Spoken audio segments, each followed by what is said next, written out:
berhala-berhala yang ada 480 berhala itu ditumbangkan semuanya, lalu mereka masuk ke dalam Ka'bah. Di situ ada gambar Yesus, ada gambar Siti Maryam sedang menggendong Nabi Isa.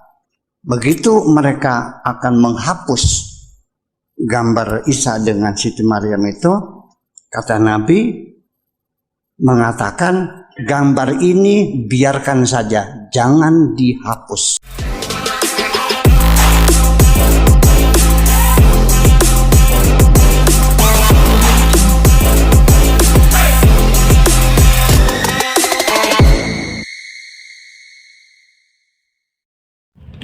Shalom saudara-saudara, berjumpa lagi bersama dengan saya Pendeta Rio Pasaribu. Selamat datang di channel kita, channel TV Kabar Baik. Apa kabar kita semua? Saya percaya kabar kita semua baik-baik saja.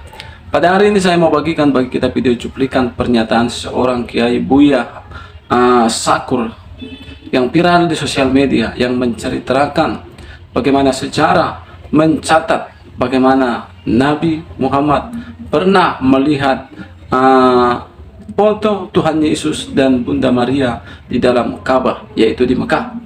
Tetapi Nabi Muhammad tidak berani menghapusnya, kata Buya Sakur.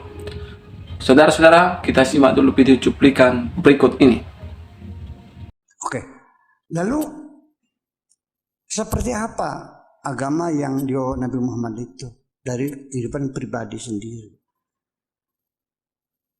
Ketika umur 25 tahun sebagai tokoh pemersatu, dia dinikahkan dengan seorang perempuan janda yang usianya seumur ibu. Ya, kalau kita namanya berondong ya. Suami berondong itu usianya lebih muda, 15 tahun seumur ibunya sendiri. Dan itu dulu menjadi dulungannya Nabi Muhammad karena dia pernah bekerja sama Khadijah. Ini kan agamanya Siti Khadijah ini kan disembunyikan. Apa agamanya Siti Khadijah? Yang pasti dia bukan penyembah berhala. Yang pasti dia bukan Yahudi. Agamanya apa? Tetapi kalau kita lihat dari pernikahannya dengan Nabi Muhammad tidak pernah berpoligami. Ya. Di Jazirah Arabia, Yahudi berpoligami. Penyembah berhala, musyrikin juga berpoligami. Orang Islam berpoligami. Yang tidak berpoligami agamanya apa? Nah, nanti Bapak yang menjawab sendiri. Tetapi yang jadi pertanyaan bagi saya, yaitu ketika Nabi Muhammad SAW menerima wahyu, dikonsultasikan dengan seorang ahli spiritual. Siapa namanya? Waraqah bin Nawfal, seorang pendeta. Nabi Muhammad, Nabi kita, mengkonsultasikan wahyu itu dengan seorang pendeta. Jadi Khadijah ini siapa sebetulnya? Ini jadi masalah. Ini sebetulnya ada yang disembunyikan. Ada yang disembunyikan. Ya, jadi silakan kesimpulkan saja agamanya apa. Tidak mau dimadu dan mengkonsultasikan wahyu itu dengan seorang pendeta. Jadi agamanya apa? Kemudian juga ketika sahabat-sahabat Nabi Muhammad itu ditindas, diintimidasi oleh orang-orang Quraisy di situ, terpaksa harus diungsikan, dihijrahkan, diamankan. Kemana? Ke Habasyah, kepada orang-orang Nasrani. Kemudian apa yang terjadi? Mereka dihormati di situ. Ada apa sesungguhnya ini? Nanti kalau sudah habis waktu, supaya saya fokus menyampaikan ini, saya tidak melihat jam lagi. Tolong dikasih tahu 5 menit sebelum ini, tidak kasih tahu. Biar saya bisa fokus. Nah, kemudian lagi kita lihat bahwa ketika Nabi Muhammad itu bisa menaklukkan kota Mekah, idza jaa nasrullahi wal fath wa ra'aita an-nasa yadkhuluna fi dinillahi afwaja fasabbih bihamdi rabbika wastaghfirhu innahu kana tawwaba. Begitu dikuasai, berhala-berhala yang ada 480 berhala itu ditumbangkan semuanya, lalu mereka masuk ke dalam Ka'bah. Di situ ada gambar Yesus, ada gambar Siti Maryam sedang menggendong Nabi Isa. Begitu mereka akan menghapus gambar Isa dengan Siti Maryam itu, kata Nabi mengatakan, gambar ini biarkan saja, jangan dihapus. Ini ada di kitab Akhbar Makkah lil Wahidi. Kenapa gambar Nabi Isa tidak boleh dihapus, berhala boleh ditumbangkan? Ada apa? Ini menjadi harus kita jelaskan. Kenapa gambar Nabi Isa tidak boleh dihapus kalau berhala ditumbangkan? Jadi artinya betapa dekatnya hubungan Nabi dengan para Nasrani itu. Dan pada Yahudi juga nggak ada masalah.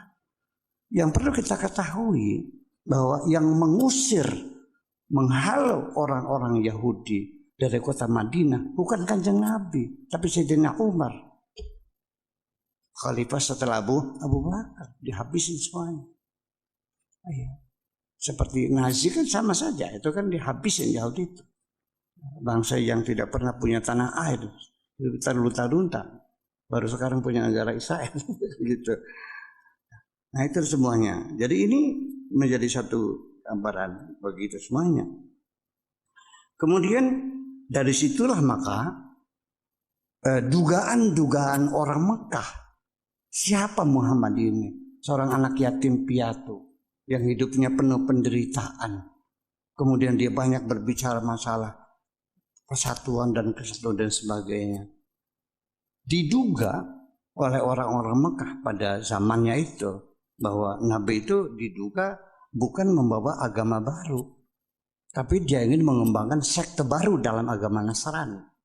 Ammar bin Dinar. Mereka berdua lahir selepas peristiwa Fathul Mekah. Dalam artian, mereka tidak pernah melihat secara langsung peristiwa dihancurkannya berhala-berhala di dalam Ka'bah. Akan tetapi, pengakuan mereka membuktikan jika gambar itu seolah-olah masih ada di masa mereka, jauh setelah wafatnya Rasulullah SAW. Dalam artian, kalau riwayat yang mengatakan jika Rasulullah melarang menghapus gambar Yesus dan Maria itu palsu atau dhaif, lantas kenapa orang-orang yang hidup setelah itu mengakui pernah melihat gambarnya di dalam Ka'bah seperti itu? Apakah pengakuan mereka itu juga palsu? Tapi ternyata teman-teman, mereka berdua, yakni Atta dan Ammar, itu dinyatakan sebagai siqat. Siqat itu dalam ilmu periwayatan menandakan jika dia dipercaya dan tidak dicurigai berbohong. Nah, dalam artian persaksian Atta dan persaksian Ammar itu jujur, itu bukan hal yang bohong seperti itu. Nah, kalau gitu benar dong ya pengakuan mereka berdua jika melihat gambar Yesus dan Maria jauh setelah wafatnya Rasulullah. Tapi bukankah itu bertentangan dengan hadis-hadis lain yang sahih mengatakan jika semua gambar dan patung di dalam Ka'bah telah dihapus? Jadi gimana juga nih ya? Nah, paradoks riwayat ini disebut dengan istilah ta'arud adillah namanya.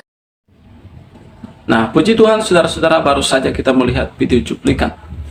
Ketika kita mendengar video cuplikan ini, ya mungkin ada beberapa orang yang tidak percaya tentang pernyataan dari Kiai Haji Buya Sakur yang mengatakan bahwa pernah suatu hari kejadian bagaimana Nabi Muhammad ini melihat foto Yesus Kristus dan Bunda Maria, tetapi beliau tidak berani menghapus, ya. Nah, saudara-saudara kasih Tuhan dalam nama Tuhan Yesus Kristus, mungkin sebagian orang ketika mendengar ini ya tidak percaya, tetapi ini adalah fakta, ini adalah kenyataan, ya, yang dikatakan oleh Kiai Haji Buya Sakur bahwa fakta itu betul-betul ada dan betul-betul nyata, ya saudara-saudara. Nah, saudara kasih Tuhan dalam nama Tuhan Yesus Kristus, ya. Jadi jelas ketika kita mendengar, melihat video cuplikan ini, bahwa secara juga menuliskan bahwa Yesus Kristus, bukan dikatakan tadi Isa, tetapi Yesus Kristus, ya, secara membuktikan bahwa Yesus itu adalah tokoh yang begitu penting. Dia adalah Tuhan, dia adalah juru selamat. Bahkan Nabi sendiri pun bahkan di dalam pusat peribadatan agama Islam, yaitu di Mekah, yaitu di dalam Ka'bah, saudara-saudara, membuktikan bahwa Yesus itu adalah tokoh yang begitu penting. Nah, saudara-saudara, dalam nama Yesus Kristus yang mau saya katakan kepada kita, di mana baru-baru ini juga viral di sosial media, bagaimana ada seorang pendeta yang memperlihatkan kepada publik yang mengatakan bahwa Yesus itu bukan Tuhan. Pendeta ini bahkan banyak lagi non-Kristen yang mencoba menghapus ketuhanan Yesus Kristus, yang mengatakan Yesus bukan Tuhan, Yesus bukan juru selamat.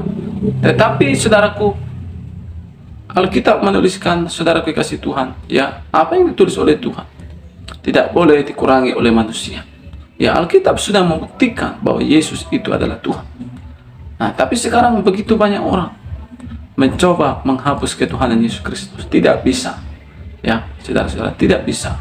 Dia tetap Tuhan, dia tetap juru selamat, dia tetap terang dunia bagi kita semua. Banyak hal yang membuktikan bahwa dia adalah Tuhan dan juru selamat.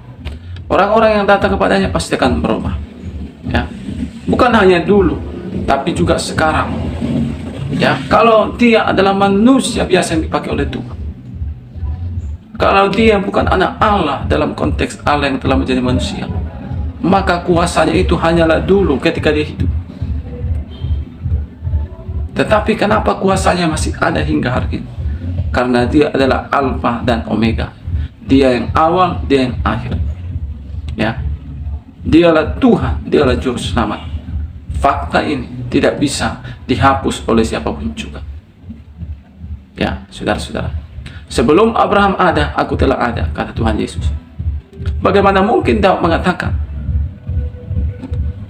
Yesus anaknya sendiri? Bukankah Daud sendiri mengatakan, duduklah di sebelah kanan Allah Bapa, katanya kepada Yesus. Dan Daud menyebut Yesus itu adalah tuannya. Bagaimana mungkin Yesus itu anaknya pula, sedangkan Daud sendiri mengatakan Yesus itu adalah tuannya? Saudara-saudara, Yesus katakan aku dan Bapa satu. Yesus katakan akulah terang dunia. Yohanes Pembaptis mengatakan dialah juru selamat dunia, dia menghapus dosa dunia. Saudara-saudara kasih Tuhan, Yohanes 1:1 mengatakan pada mulanya adalah firman, firman itu bersama-sama dengan Allah, dan firman itu adalah Allah sendiri. Nah, dengar baik, Alkitab juga katakan ia datang kepada milik kepunyaannya. Siapa dia? Yesus. Tetapi orang-orang kepunyaannya tidak menerimanya. Kenapa? Mereka gak kenal dia. Saya mengajak Bapak Ibu Saudara, dimanapun saudara berada, kenallah Yesus. Dia Tuhan, dia juru selamat, dialah terang dunia, dialah penghapus dosa dunia. Jangan mau disesatkan. Jangan biarkan ketuhanan Yesus Kristus, fakta yang ada, dihapus oleh siapapun juga. Tidak bisa. Dia tetap Tuhan, dia tetap juru selamat, dia tetap terang dunia. Puji Tuhan, saya Pendeta Rio Pasaribu. Saya percaya lewat video cuplikan ini saudara diberkati. Sampai jumpa di video selanjutnya. Tuhan Yesus berkati kita. Shalom.